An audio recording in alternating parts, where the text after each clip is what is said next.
Hi everyone. আজ বাড়িতে একটু ভাত বেশি রান্না হবে। হ্যাঁ, ঠিকই শুনছো। আজ বাড়িতে ভাত একটু বেশি রান্না হবে। তার কারণ হচ্ছে খাসির মাংস। সকাল সকাল বর নিয়ে আসে খাসির মাংস। তার সেটা খুবই ফেভারিট। তো সেটার জন্যই আমি আলু তেলে ভেজে তুলেছি। লাল লাল করে একটু ভেজে নেব খাসির মাংসর জন্য। তোমাদের কার কার খাসির মাংস ভালো লাগে একটু আমাকে জানাবে। তো আমার এখানে আলুটা ভাজা হয়ে গেছে। আমি আলুগুলোকে তুলে নেব। এখানে আমি তেল গরম হয়েছিল আগে থেকেই, এখানে আমি ফোড়ন দিয়ে দিচ্ছি, যেটার জন্য কিছুটা গোটা গরম মশলা, তেজপাতা, শুকনো লঙ্কা এবং গোটা জিরা দিয়ে দিয়েছি। তারপর আগে থেকেই যেটা পেস্ট করে রেখেছিলাম, যেমন কি পেঁয়াজ বাটা, সেটাও দিয়ে দিচ্ছি।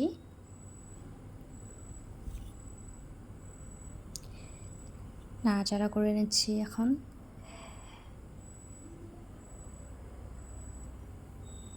তারপর এখানে আমি দিয়ে দিব রসুন বাটা।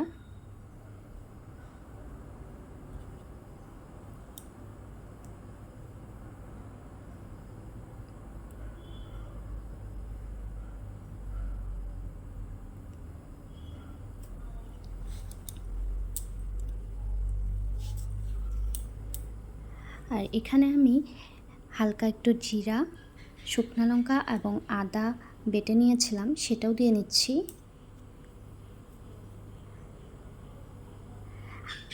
আমি খাসির মাংসতে প্রিপেয়ার করে তোমার গোটা জিরাটা বেটেই নেই, গোড়া জিরার গুঁড়োটা দেই না, তো আমি বেটেই নিয়েছিলাম।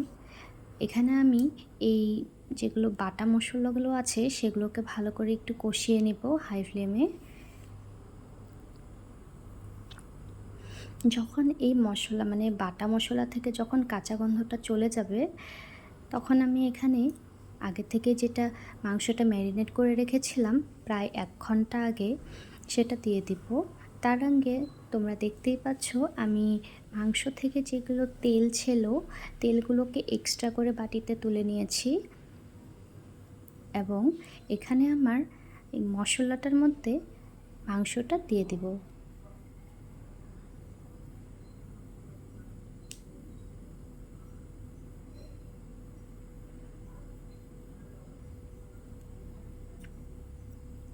এবার নাড়াচাড়া করতে হবে ভালো করে।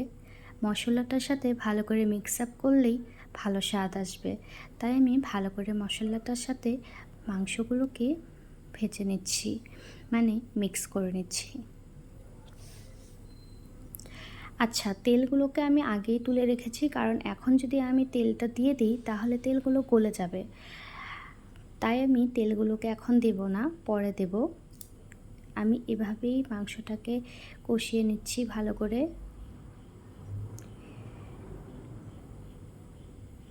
তারপর যেই বাটিতে মাংসটা মেখেছিলাম সে বাটিতে একটু জল দিয়ে ঢাকনা দিয়ে দিয়েছিলাম।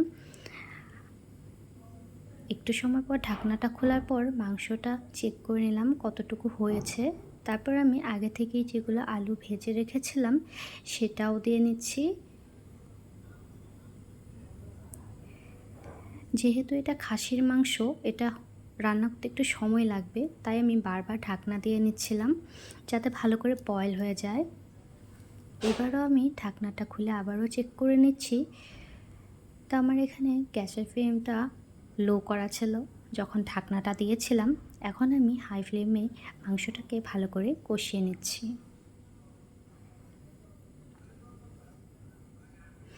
তোমরা চাইলে এখানে মাংসটাকে কষিয়ে প্রেসারে 2-1 সিটি দিয়ে দিতে পারো। সেটার জন্য বয়েল জল দিয়ে সিটি দিলেই হয়। আমি এখানে প্রেসার কুকার ইউজ করছি না, আমি কড়াইয়ে রান্না করছি, তার জন্য আমি বারবার ঢাকনা দিয়ে দিচ্ছিলাম।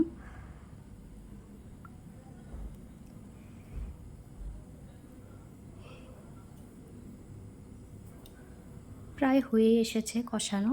এবার আমি আগে থেকে যেটা তেলগুলো এক্সট্রা করে রেখেছিলাম সেটাও দিয়ে নিলাম এবং হালকা একটু গরম জল করেও দিয়ে নেব। তো গরম জল দেওয়ার পর গ্রেভিটা ঠিক এমন হয়ে আসছে। আর একটু হবে, তো ওয়েট করছি। এখন হয়ে চলেছে, তো আমি এটাকে বাটিতে তুলে নিলাম। এই যে তেলগুলোও তুলে নিচ্ছি, কারণ তেলগুলো আমার বর খেতে খুবই ভালোবাসে। তো বর মশাইয়ের জন্যই বাটিতে আগেও তুলে নিচ্ছি মাংস এবং তেল, বলতে চর্বি। তো কেমন হয়েছে জানিও। Thank you.